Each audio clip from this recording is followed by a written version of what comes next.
सरकार को राष्ट्र की कब जरूरत पड़ती है? अक्सर आपने देखा होगा कि जब देश पे कोई बड़ा संकट होता है, कोई इमरजेंसी होती है, कोई हालात खराब होते हैं, तो आपने एक टेलीविजन पे लाइन चलते देखा होगा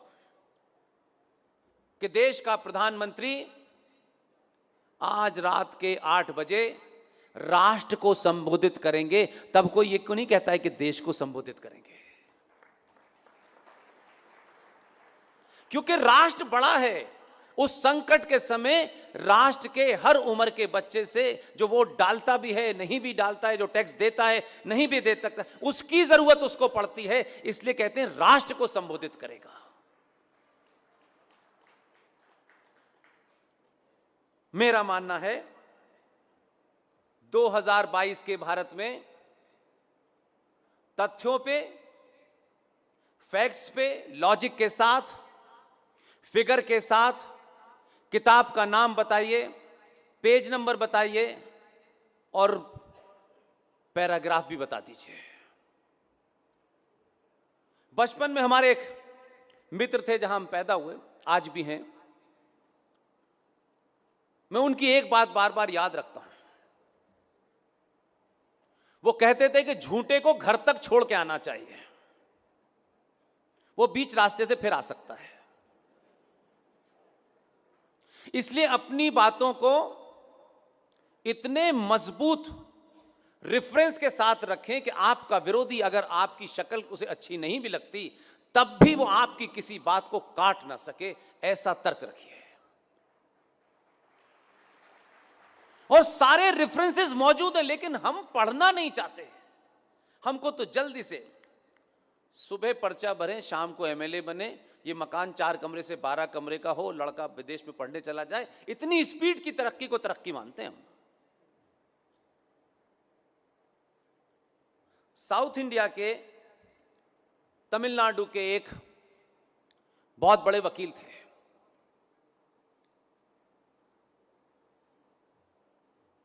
(1897) में वो कांग्रेस पार्टी के अमरावती का सेशन हुआ, उसमें उनको अध्यक्ष चुना गया। उन्होंने एक बड़ी अच्छी किताब लिखी, बड़े लर्नेड आदमी थे। 1908 में वो मद्रास हाई कोर्ट के जज बने। शुद्ध कांग्रेसी थे और कांग्रेस पार्टी के अध्यक्ष थे। उन्होंने एक किताब लिखी है, गांधी एंड अनार्की। कभी किस किताब का नाम सुना आपने?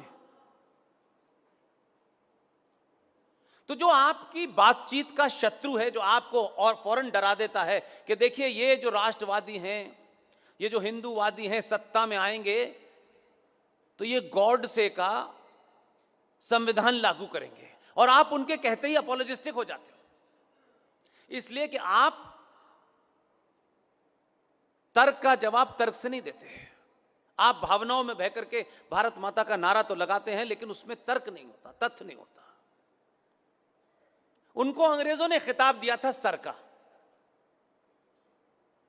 उनका नाम था सर सी शंकरन नायर। उन्होंने जो किताब लिखी, गांधी एंड अनार्की, अब ये कोई आरएसएस वाला लिख देता तो लोग कहते देखिए साहब, ये तो गांधी के हत्यारे हैं, इन्होंने झूठी किताब लिखी होगी। लेकिन 1885 में कांग्रेस बनती है और 1897 में वो उसके अध्यक्ष चुने जाते हैं। और उस जमाने के अध्यक्ष और आज के अध्यक्ष में तो जमीन आसमान का फर्क है।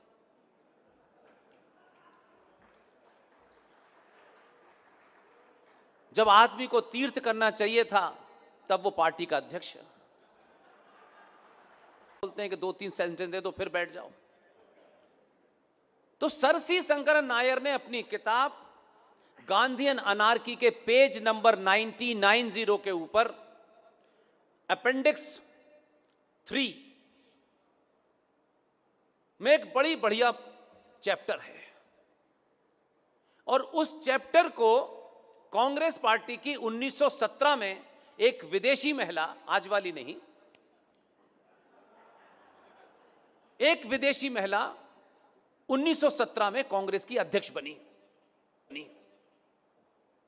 उन्होंने वो पूरा आर्टिकल लिखा है, पेज नंबर 90 पे अपेंडिक्स 3 है।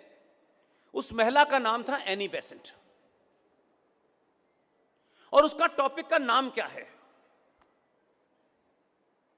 उसका टॉपिक का नाम है मालाबार अगोनी, जिसे आप लोग मोपला मैसेकर के नाम से जानते हैं। उसे आप पढ़ लीजिए। राष्ट्रवादियों के जो संगठन हैं वो वहां आजकल मत्था टेक रहे हैं गांधी के आगे, और उसमें पूरा चरित्र गांधी जी का उड़ा दिया उन्होंने। कोई उनको स्पेयर नहीं किया। और अगर आप उसको तर्क से रखते तो आज मोपला की ट्रेजेडी के बारे में देश को पता होता। इसलिए हमने तमाम उन किताबों को पढ़ा ही नहीं है, और जो रेफरेंस इन किताबों का देते हैं वो अवेलेबल नहीं है, और उसका कोई लॉजिक तर्क बेसिस नहीं है। इसलिए एक मुस्लिम लीग का बहुत बड़ा लीडर था यूपी में। इसलिए मैं कह रहा हूं कि आज जिस नैरेटिव से आप परेशान हैं वो आप ही के पूर्वजों द्वारा बनाए गए हैं, और अभी भी कुछ लोग बना रहे हैं। जैसे बताया गया हमें, अभी सुना है हमने, लेटेस्ट डिस्कवरी हुई है दुनिया में कि हमारा डीएनए 40,000 साल पुराना है। लुटेरे बलात्कारियों का डीएनए और हमारा डीएनए एक ही है। यह हमें अभी पता चला कि संगठन के सर्वाइवल के लिए यह भी करना पड़ता है। फिर एक नैरेटिव अभी और चला है कि हिंदुस्तान में जो रहता है वो हिंदू है,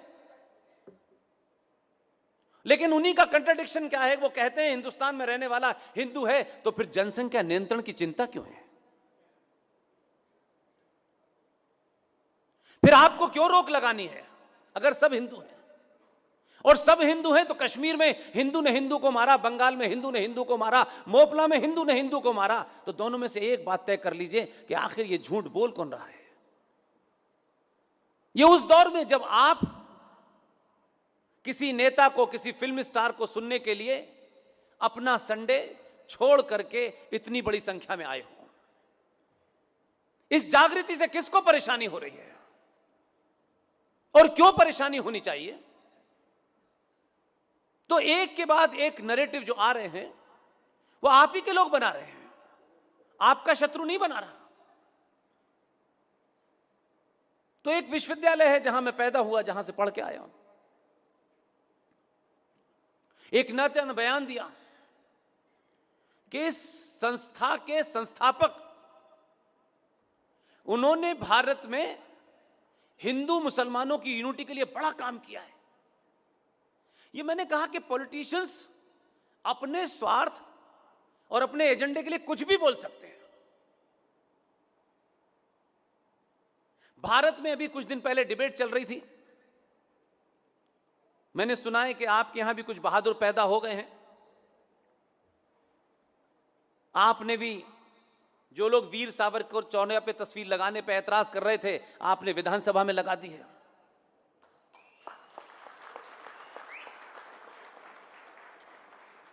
कुछ लोगों ने कहा कि ये वीर सावर साहब का कहना था, ये जो टू नेशन थ्योरी की बातचीत थी कि हिंदू और मुसलमान एक साथ नहीं रह सकते, इसलिए अलग अलग हो जाना। कुछ लोगों ने कहा कि ये सावरकर ने कहा है, पता नहीं कौन सी किताब पढ़ के आए थे। ये जिन्ना ने भी नहीं कहा, कभी नहीं कहा उसने। जिस आदमी ने कहा वो भारत के अंदर आज भी एक महान सुधारक के तौर पर स्थापित है। अलीगढ़ मुस्लिम विश्वविद्यालय का संस्थापक, जो 1920 से पहले मोहम्मडन एंग्लो इंडियन कॉलेज था, बाद में फिर अलीगढ़ मुस्लिम विश्वविद्यालय बना, भारत की संसद के पार्लियामेंट के एक्ट से बना, उसका संस्थापक सर सैयद अहमद खां का यह स्टेटमेंट था। लेकिन कभी हम जिन्ना की बात करते हैं, कभी सावरकर पे चले जाते हैं, कभी किसी और पे चले जाते हैं, लेकिन हम सच आदमी को जानते नहीं हैं। उसी अलीगढ़ मुस्लिम यूनिवर्सिटी से, जो वहां का छात्र था, मुस्लिम लीग का अध्यक्ष था, ऑल इंडिया मुस्लिम लीग का अध्यक्ष था, उस आदमी का नाम था खलीकुज्जमा। उस आदमी ने अपनी एक किताब लिखी, उस किताब का नाम है पाथवे टू पाकिस्तान। उस किताब के पेज नंबर 242 के ऊपर खलीकुज़्ज़मा ऑल इंडिया मुस्लिम लीग का प्रेसिडेंट यह लिखता है कि अगर अलीगढ़ मुस्लिम विश्वविद्यालय न होता तो हमारे ख्वाबों का पाकिस्तान हमें न मिलता। लेकिन वह यूनिवर्सिटी है, जहां तक मुझे खबर है, सत्ताओं की मजबूरियां, इस वोट बैंक की भूख ने इस देश में जहां जहां 76% से ज्यादा मुसलमान हैं, वहां 4 नए विश्वविद्यालय, अलीगढ़ मुस्लिम विश्वविद्यालय बसाने का निर्णय लिया है। तत्कालिक तौर पे कोई पार्टी जीत सकती है, वोट ले सकती है, पार्टियां आएंगी चली जाएंगी, सरकारें गिरती रहेंगी, संगठन बनते बिगड़ते रहेंगे, लेकिन जो इस जमीन पर जहर स्थापित आप कर रहे हैं वो हजारों साल तक आपको भुगतना पड़ेगा। लेकिन चल रहे, हमारे मुद्दे ये नहीं है। हमारा मुद्दा प्याज महंगी कैसे हो गई। हम प्याज के महंगे होने पर सरकार गिराते हैं, ऐसे लोग दुनिया में कहीं नहीं मिलेंगे। सारी बेरोजगारी सनातनी हिंदू के पास है, किसी और के पास है ही नहीं। सबको सरकारी नौकरी चाहिए और जो नौकरी नहीं दे पा रहा वो सरकार गिरा देता है। 11th फेल है, बीए में एडमिशन नहीं मिल रहा, लेकिन नारे लगा रहा है कि बेरोजगारी बढ़ रही है और हम खुश हैं। इसलिए आपकी संसद में आपका सौदा कर दिया गया, खुल्लम खुल्ला किया, सबके सामने किया, और हम सब उस वक्त भी जिंदा थे और आज भी इत्तेफाक से जिंदा हैं। लेकिन उन मुद्दों को हमने जाना ही नहीं कि जिसमें हमारे राष्ट्र का सौदा हो गया है।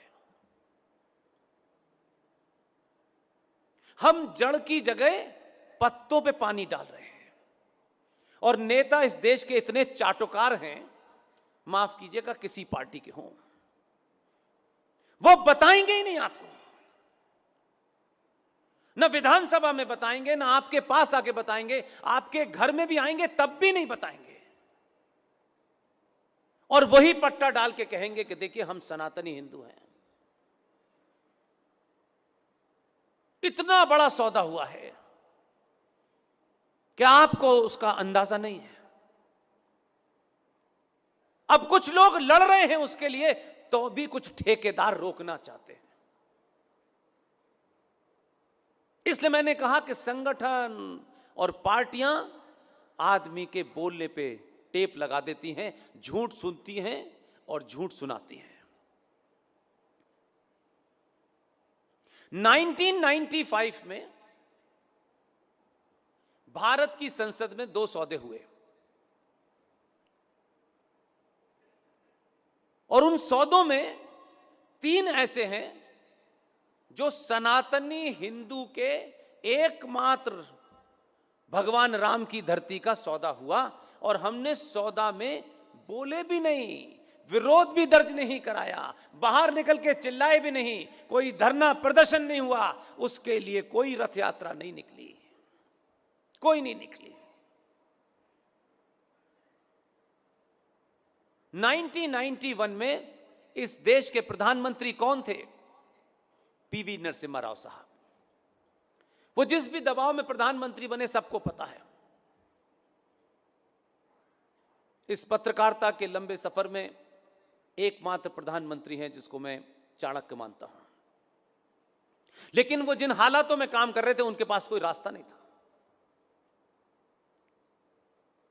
1991 में अयोध्या मूवमेंट अपने पीक पर था और अयोध्या मूवमेंट को टेम करने के लिए नरसिम्हा राव एक बिल लेकर आए और बातचीत कर ली थी पहले से गेरुए पट्टे वालों से कि हम ये कर रहे हैं, लेकिन उस वक्त एजेंडा हमारा तत्कालिक सत्ता तक पहुंचना था। इस राष्ट्र के एक लंबे सफर में यह सुरक्षित रहे, यह कतई नहीं था। और उन्होंने कहा कि हम एक कानून बनाने जा रहे हैं और हम जानते हैं कि आपकी दुकान इस अयोध्या पे चलेगी, हम इसको इस कानून से अलग कर देते हैं, बाकी पे हम एक कानून बना रहे हैं। यही मैं कह रहा हूं कि जो विजनरी लोग होते हैं वो तत्कालिक फायदे के लिए नहीं लड़ते, वो 1000 साल के लिए लड़ते हैं। और क्योंकि हमने सारी ताकत राजनीतिक दलों को दे दी है कि तुम जो दिल चाहे कर लो, इसलिए हर प्राइम मिनिस्टर आया और अयोध्या पे निगोशिएशन करना शुरू करता था। जैसे उसको ठेका दिया था हमने कि तुम प्रधानमंत्री होकर के भारत के 100 करोड़ सनातनियों की भावनाओं का सौदा करो। कोई कह रहा है कि यहां मंदिर मस्जिद दोनों बना लीजिए, कोई कह रहा है अलग बना लीजिए, कोई कह रहा है यहां अस्पताल बना दीजिए। सब कुछ मेरी भावनाओं और आस्थाओं पे ही हो रहा है, यह सौदा जामा मस्जिद पे नहीं हो रहा। लेकिन हमने क्या किया कि भाई अयोध्या को निकाल दीजिए, बाकी पे आप जो दिल चाहे करिए। उस वक्त तक यह संचार क्रांति भी नहीं थी और अब क्रांति आ जाने के कारण आप यहां बैठे हैं और खामोशी से एक कानून बन गया। उस कानून का नाम है प्लेसेस ऑफ वर्शिप एक्ट 1991। संसद में पास हो गया। उस कानून के तहत हजारों साल पुराने, जितने भी हजार आप लगा सकते हैं उतने साल पुराने, अनादिकाल के वो मंदिर जो हमारी आस्थाओं के केंद्र ही नहीं थे, जो शुद्ध रूप से साइंस के हिसाब से बने हुए थे, उन मंदिरों का सौदा हुआ कि भाई अब ये तमाम सारे मंदिर जो हैं इन पे विवाद हो रहा है, इसलिए विवाद न बढ़े, समाज में समरसता पैदा हो जाए, इसलिए हम इस मंदिरों पे कानून बना देते हैं कि आज के बाद ये मंदिर जितने भी हैं इनका जो भी स्टेटस 15 अगस्त 1947 को था अब वैसा ही रहेगा। हम मान गए क्योंकि हमको तो अयोध्या दिख रही थी और हमने इस कानून को पास होने दिया। और 91 से लेकर 2021 आ गई। अपने दिल पे हाथ रख के देखिए, कभी इस मामले पे बात उठी संसद में? आज उठी? नहीं उठी, क्योंकि आपसे वो चाहते हैं आप भूल जाइए। 42,000 मंदिरों का मतलब है कितनी बड़ी जमीन, और वो आस्था के केंद्र जिन्हें बनाया नहीं जा सकता, वो शक्ति पीठ, वो सब चली गई और हम खुश हैं। तो जो लोगों ने सौदा किया, छोटा मोटा सौदा नहीं किया, और वो दिया इसलिए कि नरसिम्हा राव को 92 के बारे में पता था। 92 होने के बाद 1993 में फिर एक सौदा हुआ और पार्लियामेंट के अंदर कांग्रेस पार्टी के एक नेता ने एक अनाउंसमेंट कर दिया, और वो अनाउंसमेंट बाकायदा एक डिजाइन के तहत करवाया गया और कहा गया कि भारत में मुसलमान, ईसाई, पारसी, सिख, बौद्ध ये माइनॉरिटी में हैं, इनकी संख्या बहुत कम है, इनको विशेष प्रोटेक्शन देना है। तो उनके लिए नेशनल कमीशन फॉर माइनॉरिटीज बन गया। जब हमने आरटीआई डाल के ये पूछा कि ये जो अल्पसंख्यक जिसका जिक्र इस माइक से हुआ, ये जो अल्पसंख्यक है, अकलियत है, माइनॉरिटी है, इसका बेसिस क्या है कि ये माइनॉरिटी कहलाएगा और ये माइनॉरिटी नहीं कहलाएगा? तो उन्होंने ब्लैंक कागज भेजा। उन्होंने कहा जब इसका अनाउंसमेंट हुआ था, इस तरीके की ना कोई इसकी परिभाषा है, ना कोई डेफिनेशन है। इसलिए इस देश में आज भी 35,000 पारसी और 20 करोड़ मुसलमान अल्पसंख्यक हैं इस देश में, और उनके लिए आयोग बना हुआ है, वो चल रहा है। फिर दिल नहीं भरा, क्योंकि मुसलमानों को कांग्रेस से बाबरी मस्जिद